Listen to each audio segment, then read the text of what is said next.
Graças a Deus. Muito bom. Muito bom a gente estar juntos aqui. Deixa eu minimizar aqui que eu consigo ficar mais focado aqui. Vamos lá.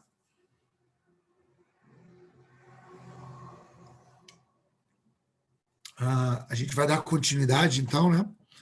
Nessa aventura da igreja primitiva ali, entrando na vida da Europa, a palavra entrando na Europa, saindo da Ásia, entrando na Europa e atingindo, se instalando ali, né? A palavra de Deus se instala ali no continente europeu, que hoje é o continente europeu, né? Nessa região, nessa época era a região da Macedônia, que hoje é o continente europeu, e se instala ali a igreja, a voz da igreja, na cidade de Filipos, uma colônia romana, uma colônia de soldados romanos reformados que se estabelecem ali em um lugar muito pagão, né, por conta disso, mas é ali que aprove o Senhor escolher para a igreja dele se instalar ali num primeiro momento e depois se expandir.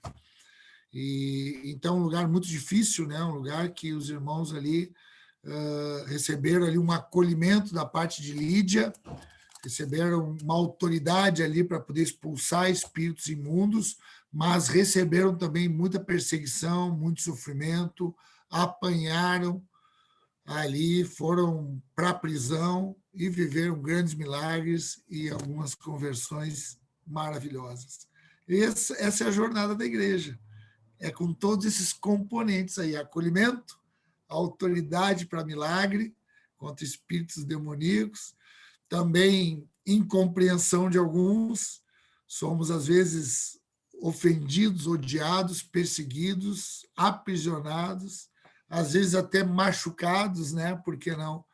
Mas tudo vale a pena quando a gente vive e vê todos os milagres que acontecem, porque os nossos olhos da fé se abrem. Então, essa foi a história, né, da entrada nessa cidade. Então, nós entrando agora, propriamente dito, na carta escrita por Paulo, né, junto com Timóteo, que foi o nosso estudo anterior, né, carta pastoral de 1ª e 2ª Timóteo. Então, junto com Timóteo, porque Paulo está preso em Roma, numa prisão domiciliar, a primeira prisão dele em Roma era uma prisão, digamos assim, menos rigorosa, né? Não foi como a última prisão, que ele estava num calabouço ali, num lugar fétido, úmido, escuro. Agora não, agora tem uma casa alugada, ele está ali com a liberdade dele cerceada, limitada, né? Tem guardas ali vigiando, mas ele tem ali uma flexibilidade para receber visita, para poder estar com os irmãos, né? E o Timóteo é um irmão que está com ele, e ele também é, digamos, coautor, né? Um participante muito direto dessa carta aos Filipenses. Então, nós vimos que a tônica, né, a expressão dessa carta é alegria. Alegria. Então, essa carta, dos 4 capítulos que nós vamos percorrer eles, a gente vai ver alegria. E uma alegria que ela é incircunstancial. Nós vimos ali que, imagina, passaram por violência, por injustiça, mas a alegria, que é essa alegria que nós orávamos que ninguém pode tirar. Então, nós, no primeiro capítulo, nós trabalhamos ele, vimos ali uma alegria, falamos de sofrimento, falamos que aquele que começou uma boa obra, ele vai finalizar até o dia de Jesus Cristo, porque ele vai aperfeiçoando. Preste atenção nisso, acho que é um versículo-chave desse primeiro capítulo, porque quando nós lemos essa passagem, e é uma passagem bem conhecida para quem tem familiaridade com as Escrituras, que aquele que começou uma boa obra em vocês, em vós, vai aperfeiçoar até o dia de Jesus Cristo. Nós lemos, geralmente, aprendemos esse texto como individual, né? Nós olhamos eles e dissemos para nós, bom, aquele que começou uma obra em mim, ele é fiel para aperfeiçoar até o dia de Jesus Cristo, que não deixa de ser verdade. Mas não é o que Paulo está falando na exegese desse texto. porque ele está falando para a igreja. Ele chama ali diáconos, presbíteros, pessoas maduras e fala coletivamente. Então, ele fala para a igreja, ele fala para esse ambiente coletivo, aquele que começou uma boa obra em vocês. Então, ele começa uma obra na nossa individualidade e lança no coletivo. E aí forma também, aperfeiçoa também um pensamento comum na comunidade, no coletivo, que é a comunhão. Essa é a comunhão da igreja. Só a igreja tem comunhão. O mundo se relaciona. O mundo tem relacionamento. A igreja tem comunhão. Amém, queridos? Então, tu tem comunhão com todos. Nós vivemos uma comunhão e tu tem comunhão com todos. Com alguns, tu tem comunhão, mas essa comunhão não é recíproca. Mas a tua intenção, a tua maneira é sempre de ter entranháveis afetos. Nós vamos estudar um pouquinho sobre isso hoje. Então, essa comunhão, então, isso que começou em vocês vai ser aperfeiçoado. E nós finalizamos na semana passada o primeiro capítulo falando daquela graça, né? Porque ele disse assim, ó, porque no 1:29, porque vos foi concedida a graça de padecerdes por Cristo e não somente de crerdes nele. Porque o mesmo combate que eu estou tendo, vocês também têm, vocês também terão. Então, essa graça, ela não é uma graça que só te dá condições de crer. Ela é uma graça que te dá resistência para padecer. Resiliência para sofrer. Perseverança para não desistir, mesmo em ambientes contrários. Amém, queridos? Então, assim finalizamos e entramos hoje nesse segundo capítulo. O segundo capítulo, pelo que eu estou vendo, pelo que eu estou preparando, ele vai se estender um pouquinho, porque tem muita coisa linda. E tem muita coisa que eu creio que a gente vai ter que trabalhar. Eu acredito que nós vamos dividir ele em algumas partes, né? Hoje nós vamos tentar trabalhar. Tem duas partes que, quem sabe, a gente consiga trabalhar hoje, mas vai ser em duas partes. Amém, queridos? Então, vamos começar agora no livro de Filipenses, no capítulo 2, a partir do versículo 1, e nós vamos ler até o verso 4. E vamos tentar depois, vamos ver como é que vai ser a condução, como é que a coisa vai andar aqui, e depois nós vamos tentar trabalhar do 5 ao 10. Ou nós ficamos até o 4 hoje, vamos ver como é que vai funcionar, ou nós conseguimos chegar no máximo ao 10, tá bom? Vamos lá, então, acompanhem comigo, peguem aí os pergaminhos de vocês aí, os registros de vocês e vamos. Eu estou com os meus aqui já. Estou aqui com a minha papelada aqui, que só eu me entendo. Acompanhem a leitura comigo. Primeiro versículo do capítulo 2. Se há, pois, alguma exortação em Cristo, alguma consolação de amor, alguma comunhão do Espírito, se há entranhados afetos e misericórdias, completai a minha alegria, de modo que penseis a mesma coisa, tenhais o mesmo amor, sejais unidos de alma, tendo o mesmo sentimento. Nada façais por partidarismo ou vanglória, mas por humildade, considerando cada um os outros superiores a si mesmo. Não tenha cada um em vista o que é propriamente seu, senão também cada qual o que é dos outros. Amém, queridos. Graças a Deus.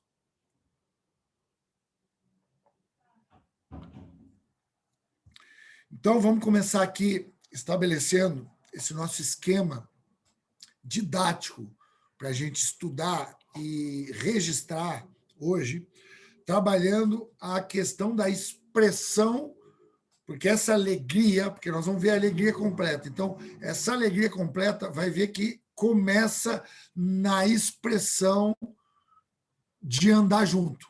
E a primeira expressão de andar junto, a primeira expressão da coletividade, a primeira expressão que a revelação vem de forma coletiva e não individual, está na Trindade.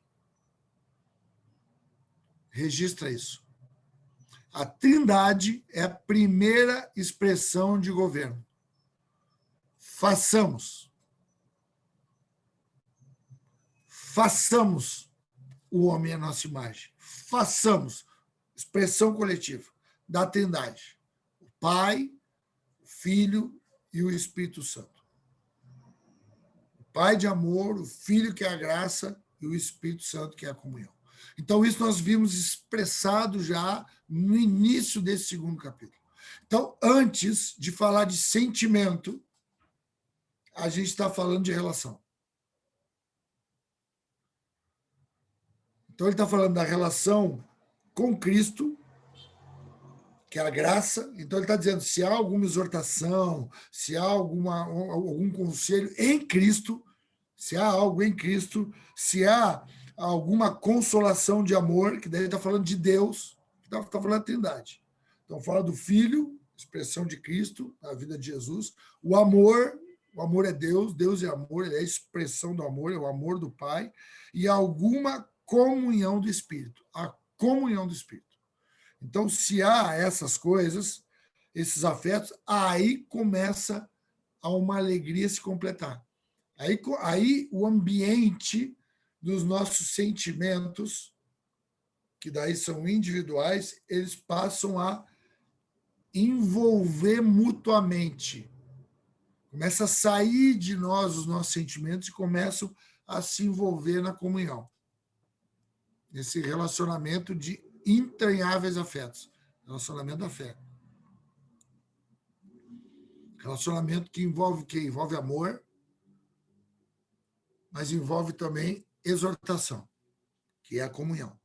Então, a expressão da Trindade, ela traz a exortação, a palavra, o conselho, o ensino, a instrução, o amor do Pai, isso tudo na comunhão. Então, esse sentimento, agora, essa alegria começa a se completar. Então, um completa a alegria do outro.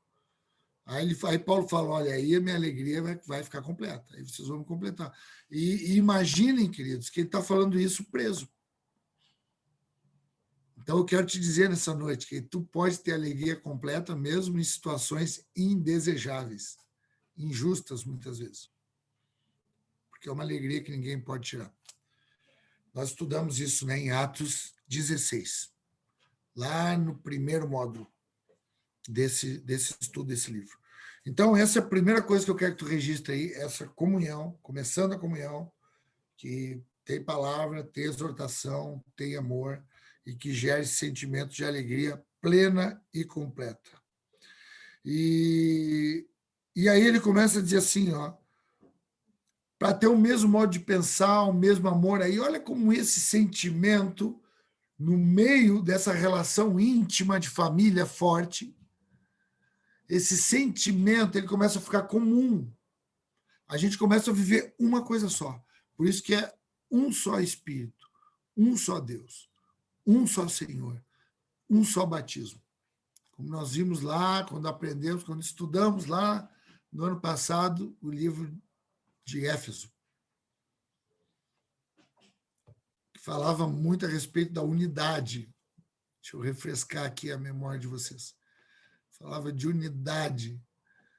Então, ele fala um só. Então, tu vai tornando. Então, aquela igreja primitiva, lembra lá de Atos dos Apóstolos, nós não vamos abrir, mas tu pode anotar isso se tu quiser, para tu poder recorrer num outro momento. Lembra lá em Atos dos Apóstolos, quando começa a igreja, Atos 2, o Espírito Santo é derramado, e aí eles começam a ter um sentimento comum, todos eles tinham em comum, perseveravam na doutrina dos apóstolos, nas orações, na comunhão e no partir do pão. Eles começaram a se envolver nesse ambiente coletivo. Porque o Espírito, quando ele se derrama, é para gerar comunhão. Porque ele é o Espírito da comunhão. Então começa, aí ele fala, olha, uma só alma, uma só maneira, estejam unidos. E na aula passada, na quarta-feira passada, Paulo também citou isso no primeiro capítulo.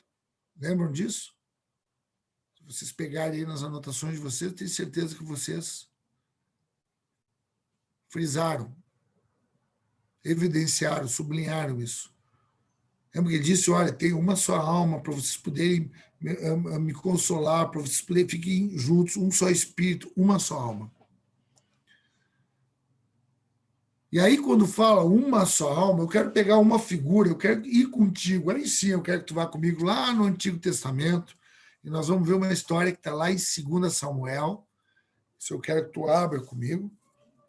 Livro de 1 Samuel, desculpa. 1 Samuel, tem o Samuel 1 e o Samuel 2, né? Então, 1 Samuel, no capítulo 18, fala da história de Davi. Davi está começando aqui uma formação, aí que esse episódio aqui é em seguida que ele começa o ministério dele, começa o desenvolvimento dele prático, já é um menino ungido pelo Senhor, ungido por Samuel, que é o nome desse primeiro e do segundo livro. Ele é ungido, só que ele começa e a primeira expressão da autoridade, da identidade, da responsabilidade e do propósito de Deus com a vida de Davi é a batalha contra o gigante Golias, o filisteu e gigante Golias, que todos vocês conhecem. Então, após esse episódio, né, que ele é vitorioso, ele tem êxito, mata aquele gigante, arranca a cabeça dele, honra ali, né, o rei Saul, que é um rei que está ali amedrontado naquele momento, assustado, está com um problema ali na identidade dele, né? Então Davi vai, tem aquele êxito, aquela vitória, e aí vem esse versículo 18 e aparece aqui essa situação que nós estamos vendo de uma só alma, um só espírito. Então diz assim, no primeiro versículo do capítulo 18 de 1 Samuel.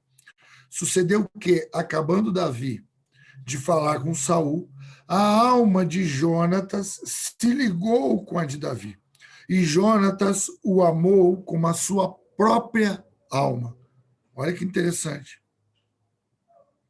Saul, naquele dia, o tomou e não lhe permitiu que tornasse para a casa de seu pai. Jonatas e Davi fizeram aliança, porque Jonatas o amava como a sua própria alma. Despojou-se Jonatas da capa que vestia e deu a Davi, como também a armadura, inclusive a espada, o arco e o cinto. Amém, até aqui. Então, queridos, vejam bem que nesse episódio começa uma formação. Aí voltamos lá, simultaneamente, lá para Filipenses. O aperfeiçoamento, aquele que começou uma boa obra, ele vai aperfeiçoando. Então, aqui, Davi está no pleno aperfeiçoamento, está começando a caminhada.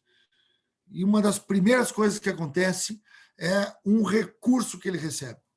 Às vezes, nós pensamos que o recurso que nós precisamos é financeiro, que o recurso que nós precisamos é intelectual, que o recurso que nós precisamos é relacional, no sentido de sermos bem relacionados, que o recurso que nós precisamos é muita informação intelectual. E o recurso, primeiro que a gente recebe, é uma pessoa que nos ama como a ele mesmo. É o primeiro recurso que a gente recebe. Uma pessoa que nos recebe, que nos acolhe com os braços de Deus. Um irmão mais velho. Então ele recebe esse recurso de Deus. A alma é um recurso que não é, eles não estão ali, é o improvável. Imaginem que Jonatas é filho de Saul. É como se Jonatas, naquele momento, estivesse abrindo mão, porque ele seria o sucessor natural. do reinado do povo de Israel. Mas é como se naquele momento o propósito de Deus se estabelecesse já na consciência de Jonatas. E ele se liga como aquele que diz, eu vou reinar, mas eu vou reinar contigo, porque minhas entranhas vão estar ligadas contigo. Minha posição é essa, Davi. E depois eles juntos ali, eles têm livramentos tremendos. Jonatas é usado muito para fortalecer Davi, para livrar Davi de algumas situações difíceis e para renovar as forças de Davi em outras situações. Perceba que eles não se encontraram muitas vezes, eles não estavam todo dia juntos, mas o que estava juntos e que nunca ninguém ia poder separar é a alma deles que Deus tinha ligado. Nós não precisamos estar todo dia juntos, queridos, mas nós temos que saber que a nossa alma está ligada. O Espírito ligou a nossa vida. Vai ter gente que a gente não vai nem conhecer e vamos estar ligados com eles, nos alimentando mutuamente. Amém, queridos? E peraí que está entrando aqui uma pessoa aqui, atrapalhando aqui. É Kate, né? Você sabe, é Kate. Então, às vezes a gente nem vai conhecer, mas está ligado a igreja está ligado. Né? E isso que acontece aqui com a vida de Jonatas e Davi. E a mesma coisa, porque é interessante, porque ele diz assim, ó, que ele amava o outro como a ele mesmo. Então, aquele mandamento que fica, que são os 2 mandamentos, né? Amar a Deus com toda a nossa força, com todo o nosso entendimento, com tudo aquilo que nós temos, e amar o próximo como a ti mesmo. Lembram disso? Então, aqui é essa figura. Amar o outro, tirar o olhar de nós e botar esse sentimento, aí entra esse sentimento no outro, como a nós mesmos. É como se as coisas se misturassem. É mais ou menos o que acontece num casamento. Os 2 se tornam uma só carne. Então, tu já não sabe onde começa um, onde termina o outro. Assim são as relações de entranháveis afetos. Amém, queridos? E é tremendo, porque ele recebe aqui todo o recurso também. Ele se despoja aqui, Jonatas, da capa ali dele, que era uma capa de príncipe. Então ele se desfaz daquela capa, bota a armadura, que tu tem tudo que o Senhor já preparou para tu ser aperfeiçoado e cumprir o propósito que foi estabelecido para ti nessa terra. Em nome de Jesus. Tudo. Tem tudo para ele. Aleluia. Isso aí, Ené. Aleluia. Vem tudo. E aí a gente volta para lá. Agora lá para Filipos, lá para Filipenses, né? E aí ele fala desse mesmo sentimento, fala dessa maneira entranhável, né? De andar, dessa completude, de alegria, desse mesmo sentimento, só que daí vem uma observação no meio disso. E aqui eu quero parar e eu quero ter muita atenção com isso. Quero chamar nossa atenção aqui em oração, quero chamar nossa atenção aqui em conhecimento, porque daí ele diz assim, ó, não faz nada, tudo que tu fizer, ou seja, não faz nada que seja por partidarismo ou por vanglória. Então coloca isso aí com muita ênfase.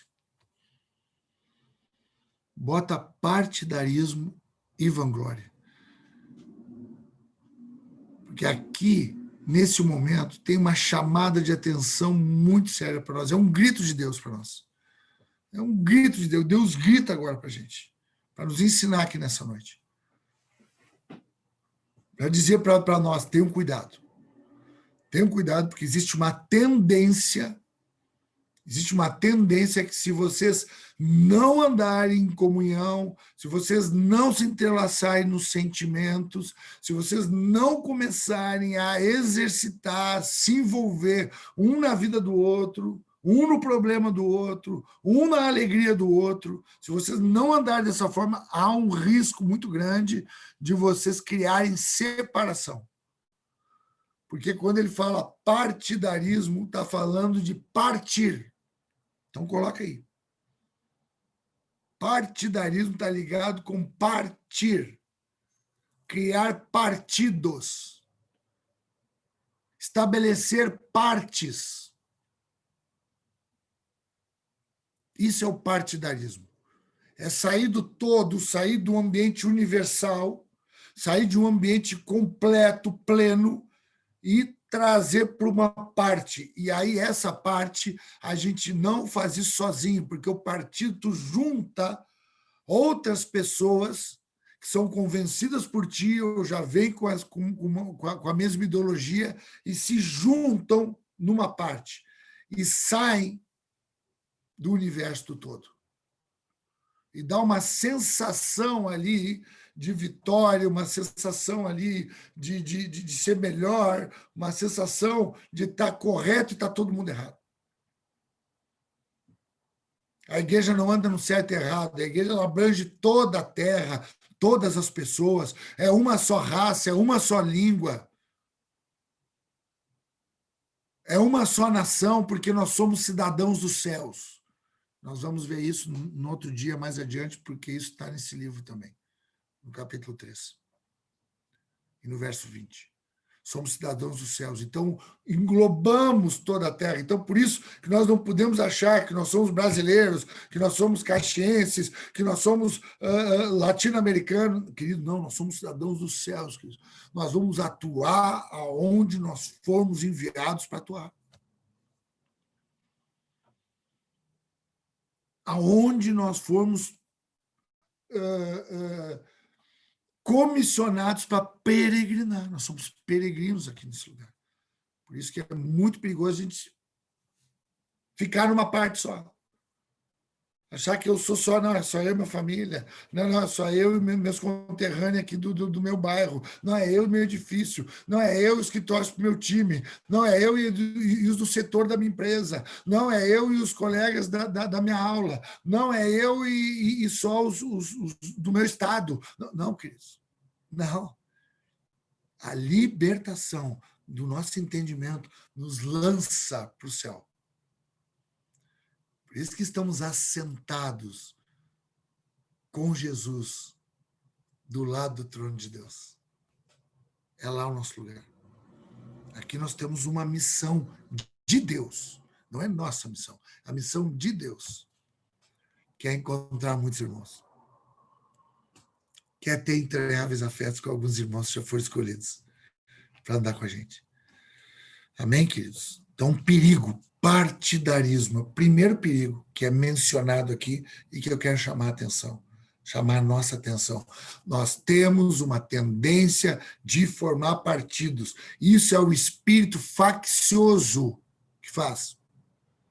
E a gente não se dá conta. Ah, é a nossa igreja. Ah, é a nossa denominação. Ah, é o nosso ministério de louvor dentro da igreja. E tu começa a estabelecer esse partidarismo, começa a estabelecer já rivalidade. Então, tu não consegue enxergar mais como os teus irmãos. Aí ele é um rival. Aí ele é um oponente. Nós não temos oponentes aqui nessa terra, nós temos irmãos. Irmãos bons, irmãos ruins, irmãos fáceis, irmãos difíceis, irmãos que agridem, irmãos que abraçam, todos irmãos. Amém, queridos? Que alegria ter essa consciência de irmãos. Cuidado, que o Senhor nos livre desse partidarismo, nos livre desse espírito que divide, que separa. O Espírito do Senhor, ele comunga, ele não separa. Por isso que a palavra da reconciliação está na vida da igreja. Cuidado com o partidarismo, viu? Cuidado. Cuidado com a separação. Graças a Deus. Depois vem uma outra questão também que eu quero chamar a atenção. Essa, não sei se chamar atenção mais ou menos, porque para mim me chamou tanta atenção que eu quero aqui dar ênfase também. Que é a questão da segunda questão que fala de vanglória. Não faça por partidarismo, não faça nada por partidarismo ou por vanglória. Então, isso aqui está falando de motivação do nosso coração. Está falando do motivo, aquilo que move o nosso coração, aquilo que move as nossas decisões, aquilo que move as nossas escolhas, aquilo que move as nossas impressões, as nossas conclusões, as nossas definições de conceitos. Isso pode vir de um coração partidário ou vanglorioso. E aí nós vamos ver o que é vanglória agora. Então, a vanglória, né, já está dizendo que é uma glória vã, é uma glória que ela não tem durabilidade, ela não serve para quem quer viver uma vida infinita e eterna. Porque ela é vã, ela termina. Até tem uma glória, há uma glória. A gente recebe uma glória, há um contentamento, há uma alegria, mas ela é vã. Nós não estamos aqui atrás de coisas vãs. Nós estamos aqui para estabelecer comportamentos eternos. E o que é essa vanglória? Essa glória reduzida? Nós estamos aqui para expressar a glória do Senhor que está em toda a terra. É para isso que a gente está aqui. Para aprender dessa glória e para ser expressão dessa glória. Não é essa glória reduzida. Então, pode ver que essa glória ela também entra na parte do partido, reduz. Então, coloca aí, escreve aí, é redução. E aí escreve aí, que eu acabei pesquisando aí algumas definições de vanglória, e eu peguei uma que eu achei muito propícia com aquilo que eu entendo, com aquilo que eu penso, com aquilo que pode ser aplicado na minha, na tua e na vida da igreja. Porque o que é a definição de vanglória aqui, né? Diz assim, ó, é a valorização que se atribui às próprias qualidades. Então, escreve aí, valorização que se atribui às próprias qualidades. Isso aí, escreve aí, pastor Saulo. Pastor Saulo sempre... Pastor Saulo, eu gosto muito de ver ele nos cultos, ele anotando tudo. Anotando tudo. Quem quiser saber alguma coisa do culto, lá quando nós chegamos aqui, pergunta para o pastor Saulo, que pode ser que ele demore um pouco, mas ele vai achar nos cadernos dele. É uma valorização que se atribui às próprias qualidades. Então, é um olhar para si mesmo, para as suas virtudes, para as suas qualidades. E uma supervalorização. Então, valorizando isso. Para quê? Com qual objetivo? Escreve aí. Com o desejo de que estas qualidades, essas virtudes, esses feitos, esses êxitos, sejam reconhecidas e admiradas. Então, o motivo dessa valorização das próprias qualidades é para que elas sejam reconhecidas e admiradas pelo público, pelos outros. E isso acaba sendo vaidade, orgulho, e não humildade. É o contrário. Então, aqui, queridos, é um grande perigo. Um grande perigo. A gente entrar nesse ambiente, e eu tenho trabalhado muito isso no nível desse ambiente de empreendedorismo, que a gente está trabalhando muito, né, com muitos empresários. Eu tenho um grupo de empresários que a gente ministra, e eu tenho trabalhado isso com eles, porque é um ambiente que isso aqui se instala rapidamente. Porque é um ambiente ali de muito reconhecimento, de muito resultado, de muita venda. Hoje ainda nós conversávamos sobre isso numa reunião que eu fiz com eles. E daí eu estou com essa palavra já no coração, e aí eles começaram a conversar comigo e começaram a trazer alguns testemunhos. Eu falei, não, é isso aqui. Eu falei, para tudo, vem cá. Aí eu li esse versículo e a gente trabalhou ele. Então, queridos, essa vanglória é a gente começar a querer valorizar aquilo que a gente faz, aquilo que é nosso. Então, tu quer valorizar.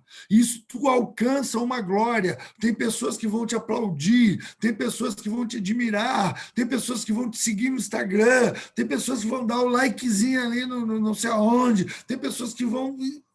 Mas é uma glória que não é eterna. Não é isso que a igreja está querendo. A igreja quer o reconhecimento do Senhor. A igreja quer que o nome do Senhor seja glorificado. Sabe quando que o nome do Senhor é glorificado? Quando a igreja encontra as obras que Ele preparou para nós andarmos sobre elas. Quando é que o nome do Senhor foi glorificado por Jesus? Foi quando ele fez milagre? Foi quando ele curou um cego? Foi quando ele ressuscitou Lázaro? Foi quando ele fez paralíticos andar? Não. Foi quando ele ia para a cruz. Ele disse: agora glorifica o teu nome. Aleluia. Agora glorifica o teu nome, Pai. Na minha dor, nas minhas lágrimas, porque é o teu propósito. O propósito do Senhor glorifica o nome do Senhor. Sabe por que que toda a terra está cheia da glória do Senhor? Santo, santo, santo é o Senhor dos exércitos e toda a terra está cheia da sua glória. Sabe aonde que ela está? Naqueles que estão cumprindo o propósito pelo qual Ele estabeleceu. É aí que está a glória do Senhor. Muitos sofrendo, morrendo, sendo perseguidos. Outros nem tanto e cumprindo o propósito. O propósito não é só sofrimento ou só um tipo de sofrimento. Essa glória que a igreja manifesta, essa glória que a igreja enxerga, essa glória que a igreja demonstra na comunhão. Então, um cuidado para nós, queridos, para não estar achando de nós acima do que convém. Querer fazer alguma coisa, saber que todos saibam. Ah, que pregação que eu fiz. Ah, o dinheiro que eu estou dando, a oferta que eu dei. Ah, a oração que eu fiz por tal fulano. Ah, não, queridos. Não, afasta isso do teu coração, afasta isso do teu pensamento. Porque isso tu está atrás de uma glória vã. Fica nesse lugar secreto, fica nesse lugar maravilhoso, que vai vir a glória eterna. Aleluia. Que faz as coisas por humildade. Sabe o que é humildade, queridos? Não é falar baixinho, não é andar de chinelo de dedo, não é morar num lugar muito difícil, inacessível. Não. Não é ter a conta bancária sempre no vermelho. Não é isso que representa humildade. Humildade, falando desse fator lá de novo, motivador, é aquele que ele sempre se sente menos do que aquilo que a capacidade carnal dele quer fazer, projetar ele para o mais. Então ele diz: não, eu não posso nada, mas o Senhor pode. Não, eu não fiz nada, mas o Senhor fez. Não, eu não preguei nada, mas o Senhor, se alcançou alguma edificação, foi o Senhor que pregou. Aleluia. Ah, mas a oração que tu fez, pastor, aconteceu. Não, eu não sei fazer oração, eu sou fraco. Foi o Espírito que gemeu com gemidos inexprimíveis e atingiu o que tinha que atingir. Porque eu não vivo mais. Aleluia. Esse é humilde, é lá dentro. Dá essa humildade para nós, Senhor. Dá essa humildade para nós. Olha que terrível isso, a gente fazer as coisas por partidarismo ou por vanglória. São coisas pessoais. São coisas de interesse próprio. Não é assim que nós vamos andar. Nós estamos sendo aperfeiçoados como igreja para não andar dessa forma. E demonstrar um outro caráter, uma outra virtude, outras virtudes de Cristo. Amém, queridos? Então, isso eu queria deixar bem frisado. Espero que tu tenha copiado, colocado. Pastor, Fala, Marcelo. Posso só ler aqui na linguagem de hoje o verso 3 do capítulo 2 de Filipenses? Fica à vontade. Diz assim, ó: não façam nada por interesse pessoal ou por desejos tolos de receber elogios, mas sejam humildes e considerem os outros superiores a você mesmo. E eu estava vendo aqui, o senhor estava falando e o Espírito me levou, desculpa interromper, mas me ardeu muito o coração para falar sobre isso. Ali em Mateus, no capítulo 10, quando ele manda os 12, né?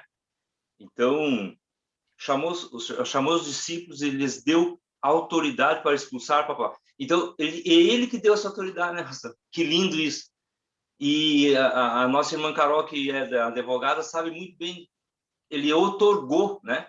Então, eu quero ser bem breve, assim, para não tomar o tempo e não sair da fala que o senhor teve aí, mas eu preciso falar isso. E, usando um exemplo, meu filho foi embora para Portugal, ele deixou uma procuração que me outorgou fazer coisas no nome dele. E eu já usei bastante essa procuração que ele deixou para mim. E resolvi os problemas dele, ele lá com essa. E a mesma coisa de Jesus, né? Ele nos outorgou esse poder, ele foi e deixou isso para nós. Mas olha que interessante que é, logo para frente ali em Lucas, né? Aí no capítulo 22 e no verso 27, e diz assim, ó, quem é mais importante? Que daí, logo depois da ceia, pastor, logo depois da ceia, os discípulos ficaram discutindo quem era maior, quem era menor, queriam, sabe? Queriam sentar do lado dele lá em cima. E aí ele disse assim, quem é o maior, mais importante? É o que está sentado à mesa para comer ou o que está servindo? Claro que é o que está sentado à mesa. Mas eu, entre vocês, sou aquele que serve. Então, é desse tipo de humildade que eu entendi que o senhor está falando, né? O próprio Jesus mostrando o que é ser humilde, né? Dizer, ó, eu vim aqui para servir, sendo filho de Deus. Então, que nós possamos entender mesmo essa noite essa palavra poderosa Amém. aí. Amém. Isso aí, sabe? Muito bom, muito Obrigado, boa pastor Pedro. a contribuição. É isso aí, é essa humildade. Amém. Essa humildade e esse perigo que tem, né, que esses discípulos aí fizeram de querer exigir algum lugar, exigir que as coisas sejam como a gente quer, exigir. Esse é o nosso coração.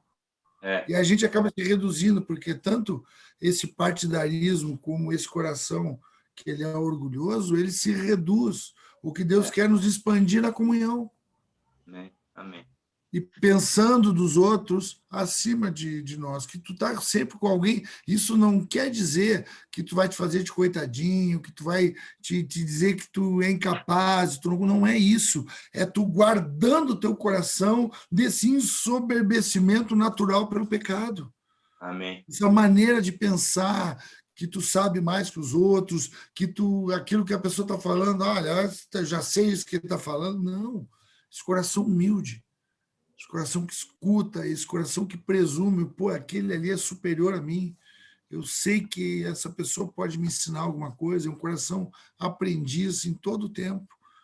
Então, esse tipo de comportamento que ele está falando, e que acaba completando ali, hoje nós vamos até aqui mesmo, eu achei que nós ficaríamos aqui, porque eu acho que é muito importante, muito prático, né? Porque nós temos aqui o estudo de teologia aplicada, aplicada no nosso dia a dia, Amém. aplicada no nosso cotidiano. Não pode ser uma coisa que esteja dentro das paredes da instituição. Não, tem que ser aplicado na tua vida. Então, isso é uma tendência que nós temos que nos enfraquece. Isso nos enfraquece, irmãos. Isso extingue o amor e deixa entrar o medo, a insegurança. Extingue a confiança, a esperança e entra a ansiedade no nosso coração. Por isso que é um mundo ansioso, é um mundo sozinho, é um mundo depressivo, é um mundo inconstante. E a igreja não. A igreja é constante, é cheia de amor, ela lança fora todo medo, porque ela tem esse coração humilde. E aí, o que é importante para ela não é mais o que é dela propriamente, é o que é do outro, que daí finaliza assim. Seja importante para ti o que é do outro e não aquilo que é teu. Tu acaba não considerando mais nada teu. Sabe aqueles irmãos lá que nós vimos lá também naquela igreja primitiva, que chegou num determinado momento, vendiam todas as suas propriedades, entregavam o dinheiro ali aos pés dos apóstolos? É porque eles já não consideravam mais nada de si.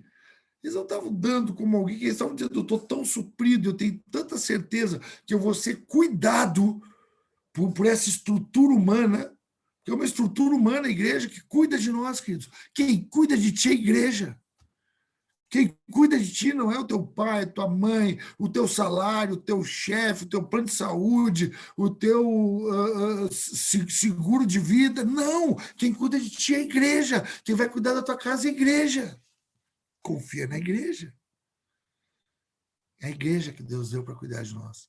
essas pessoas entenderam e já aquilo que era delas, elas perceberam que aquilo gerava mais preocupação, que eles se tornaram acumuladores. Então, naquele momento, é uma expressão de quem está tão seguro de tudo que tem, porque o que ele tem é os olhos do pai dele, que é o dono de toda a terra. Então, ele não reduz mais. Ele se expande, queridos, e se expande para a vida de alguém. Então, o que é importante para o cristão é o que está na vida de outro, é o problema de outro. Nós estamos aqui envolvidos aqui com o problema de muitos irmãos, nós entre nós mesmos. E temos os nossos próprios problemas. Às vezes o mundo diz assim, não, eu já tenho tanto problema para me preocupar e eu vou me preocupar com o problema dos outros. Não é assim que o mundo fala? E a igreja não fala assim, a igreja diz assim, ó, eu tenho tanto problema para me preocupar, que eu vou me preocupar com o problema dos outros, porque eu sei que vai ter gente se preocupando com o meu problema, e no fim vai ficar tudo certo. No fim está tudo cuidado, está tudo suprido. Eu supro alguém, alguém me supre, e é assim que anda esse rio. É assim que sopra esse vento. Em amor, em exortação, na comunhão. Amém, queridos? É até aqui que eu queria ir, eu achei mesmo que nós íamos nos expandir um pouco mesmo, mas eu acho de suma importância, porque trabalha um aspecto muito relevante na vida da igreja, que é a comunhão. Comunhão é um aspecto muito relevante para todos nós, que nós precisamos estar sempre falando, estudando, e a gente tem essa comunhão, a gente tem com aí o exemplo, né, que hoje a vida da Marilene, traz a vida da Carol, uma filha mimosa, aí, há tanto tempo que a gente não se vê, e estamos ligados, entranhados.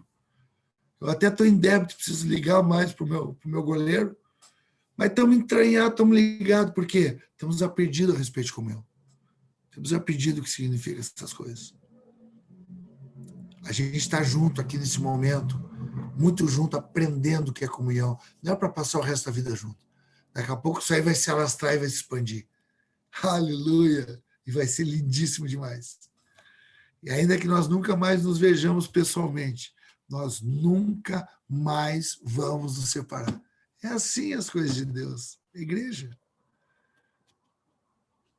Amém, queridos? Graças a Deus. Deixa eu orar, deixa eu agradecer.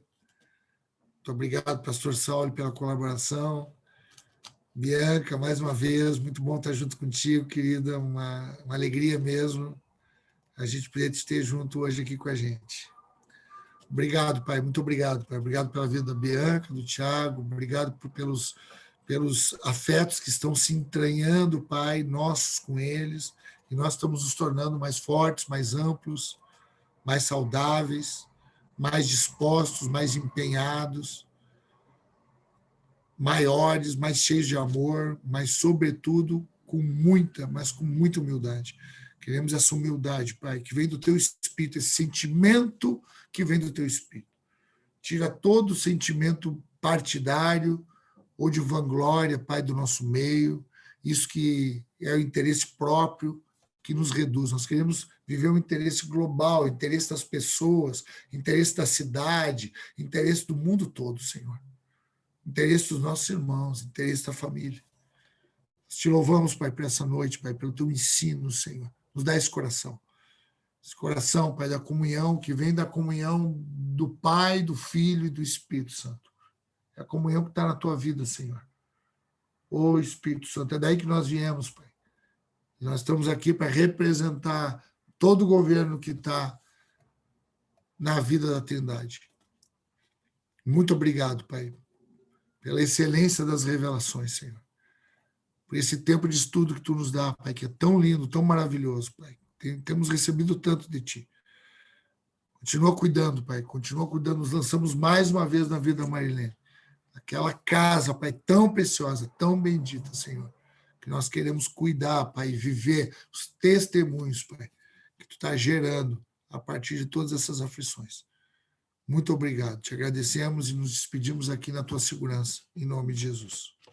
Amém. Amém, irmãos. Beijo. Deus abençoe a todos. Uma boa noite.